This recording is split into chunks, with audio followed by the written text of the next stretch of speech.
लोकसभा चुनाव अपने पूरे सवाब पर है। ऐसे में सभी राजनीतिक पार्टियां पूरे दमखम के साथ मैदान में उतरी हैं। इसी को लेकर बीजेपी और सपा बसपा मैनपुरी सीट को लेकर अलग अलग रणनीति पर काम कर रहे हैं। ऐसे में जहां सपा और बसपा ने अपने प्रत्याशियों का ऐलान कर दिया है, तो वहीं बीजेपी ने अभी तक प्रत्याशी को लेकर कुछ भी साफ नहीं किया है। इसी को लेकर कैबिनेट मंत्री जयवीर सिंह ने मैनपुरी में एक प्रेस वार्ता का आयोजन किया, जिसमें उन्होंने पत्रकारों के सवालों का जवाब दिया।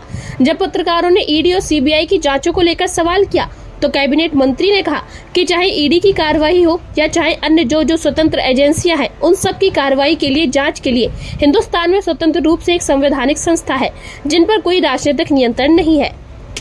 वहीं जब कैबिनेट मंत्री से इंडिया गठबंधन के बीजेपी एक वॉशिंग मशीन है, यहाँ पर जो भ्रष्टाचार से लिप्त लोग आते हैं वह धुल जाते हैं, ये सवाल किया गया, तो कैबिनेट मंत्री ने कहा कि स्वतंत्र रूप से जांच एजेंसियां काम कर रही हैं। ईडी हो, सीबीआई हो, इनकम टैक्स हो, उनमें हमारा कोई भी हस्तक्षेप नहीं है। वे संवैधानिक संस्थाएं हैं, कोई भी राजनीतिक संरक्षण नहीं है।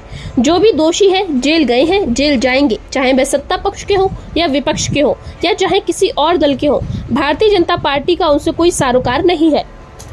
वहीं जब पत्रकारों ने सवाल किया कि उपचुनाव में डिंपल यादव की 2,88,000 वोटों से जीत हुई थी, तो क्या इस बार बीजेपी सपा को हराने में कामयाब रहेगी, तो इस पर कैबिनेट मंत्री जयवीर सिंह ने कहा वह विषय अलग था। उपचुनाव माननीय मुलायम सिंह यादव जी की श्रद्धांजलि के तौर पर था, सहानुभूति का वोट था और मुलायम सिंह यादव की लहर थी। चुनाव का समय भी वही आ गया है।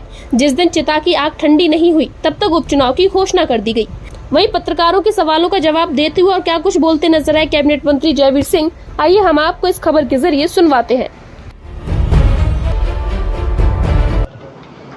आज का प्रेस खास रूप से उन विषयों को जो आजकल बहुत विपक्ष के लोग बहुत तेज गति से जिन पर जोर दे रहे हैं, उनका आरोप है कि भारतीय जनता पार्टी विपक्ष को ईडी का दुरुपयोग करके जेल भिजवा रही है, सीबीआई का दुरुपयोग कर रही है, इनकम टैक्स का दुरुपयोग करके खाते कांग्रेस के सील करा रही है, या चुनाव लड़ने के लिए पंख बनाने का काम कर रही है।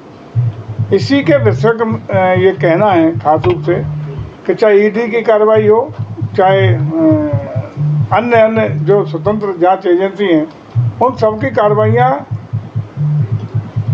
कार्रवाइयों के लिए, विवेचना के लिए, जांच के लिए हिंदुस्तान में स्वतंत्र रूप से संवैधानिक संस्था है, जिन पर कोई राजनीतिक नियंत्रण नहीं है। फिर भी आज की तारीख में सबसे पहले ये जानना बहुत ज़रूरी है कि देश में जिन गठबंधन के नेता आज एकजुट होकर के ईडी गठबंधन बनाए, उनमें से बहुमत आधे से ज़्यादा लोग विभिन्न प्रकार के भ्रष्टाचार में आकंठ लिप्त है, जिनके खिलाफ चाहे ईडी की जांच अभी प्रचलित हो, सीबीआई की जांच प्रचलित हो या इनकम टैक्स की जांच प्रचलित हो। ज़्यादातर लोग वही लोग हैं जो आकंठ भ्रष्टाचार में, बड़े बड़े स्कैंडल में इन्वॉल्व हैं और जिनके खिलाफ उनकी जांच चल रही है। तो एक तरफ वो लोग हैं जो विभिन्न भ्रष्टाचार में लिप्त लोग हैं, तो उनका कहना है कि भ्रष्टाचारियों को सरकार उनके खिलाफ कोई कार्रवाई न करे। दूसरी तरफ आदरणीय मोदी जी हैं, जो लगातार कई बार गुजरात के माननीय मुख्यमंत्री रहे, 10 साल से लगातार देश के प्रधानमंत्री हैं, जिनके ऊपर 1 रुपया का भी आरोप या 1 रुपया का भी कहीं भ्रष्टाचार का कोई स्कैंडल उनके नाम नहीं है। तो 2 मुद्दे हैं देश के सामने। एक तरफ भ्रष्टाचार मुक्त भारत बनाने वाले लोग हैं, जिनका संकल्प है कि हम देश में जनता की गाड़ी खून पसीने की कमाई को किसी भी कीमत पर भ्रष्टाचार में बर्बाद नहीं होने देंगे। भ्रष्टाचार मुक्त करके जनता की गाड़ी कमाई का पैसा देश हित में, राष्ट्र हित में और समाज हित में, गरीब हित में, महिला हित में, नौजवानों के हित में बचा करके खर्च करने का काम करेंगे।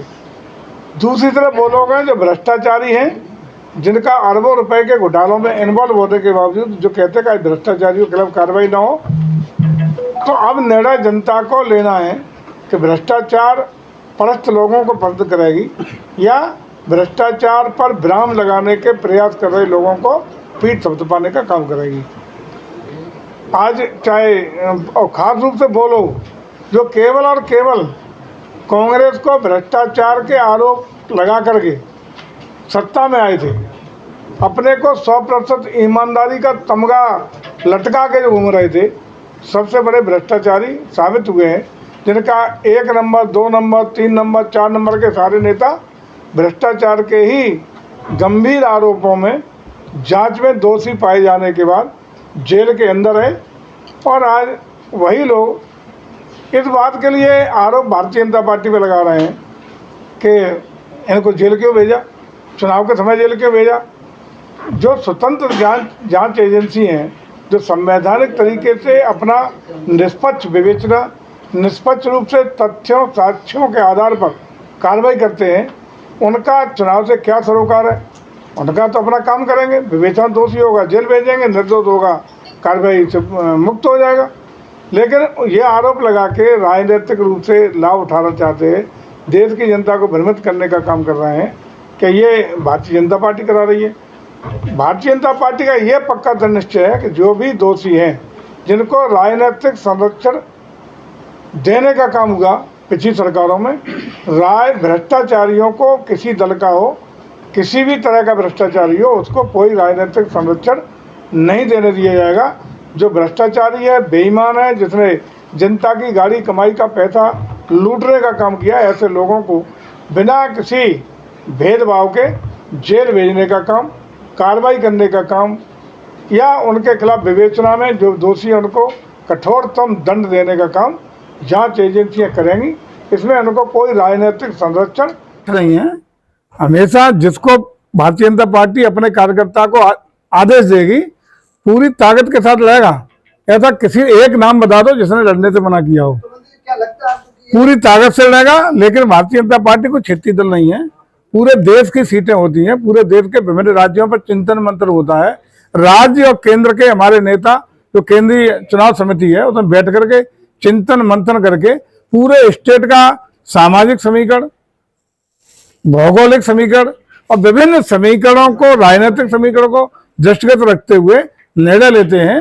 तो 11 सीटें उत्तर प्रदेश के भी रुकी हैं, उन 11 सीटों पर भी नामांकन की तिथि से पहले, बल्कि मैं कहूँगा कि बिल्कुल सही टाइम पर प्रत्याशी आपके बीच में होगा, सशक्त ताकतवर मजबूत प्रत्याशी होगा, तभी तो हम 80 की 80 पूरी करेंगे। हम जो भी प्रत्याशी होगा सीट जीतेंगे, जिसमें मैनपुरी भी शामिल है। लेकिन उसमें एक चीज ये भी है मंत्री, जैसे सपा कन्नौज की सीट डिक्लेयर नहीं कर रही है, भाजपा मैनपुरी और फिरोजाबाद की नहीं कर रही है, तो क्या कहीं नूरा कुश्ती तो नहीं है ये? मंत्री जी प्रत्याशी कहीं कैबिनेट मंत्री तो नहीं होंगे? नहीं, कोई भी हो सकता है। भारतीय जनता पार्टी का मजबूत कार्यकर्ता होगा, जो भी चुनाव लड़ेगा मजबूती से लड़ेगा, ताकत से लड़ेगा, और इस बार मैनपुरी जीतेंगे। धर्मेंद्र यादव ने कहा था कि मैनपुरी का जो भारतीय जनता पार्टी प्रत्याशी भेज रही है वो 3 लाख वोटों से हार के जाएंगे। समय बताएगा, इंतजार कर ले। वो तो सरकार भी 2022 से बना रहे थे, चीफ सेक्रेटरी लेके थानेदारों तक की पोस्टें हो गई थी, ये परिणाम आपके सामने था। उपचुनाव में 2,88,000 वोटों से करीब। उपचुनाव विषय अलग था। उपचुनाव माननीय मुलायम सिंह यादव जी की श्रद्धांजलि के तौर पर लोगों ने दिया था, सहानुभूति का वोट था, लहर थी, सहानुभूति में लोगों ने श्रद्धांजलि देने का काम किया था।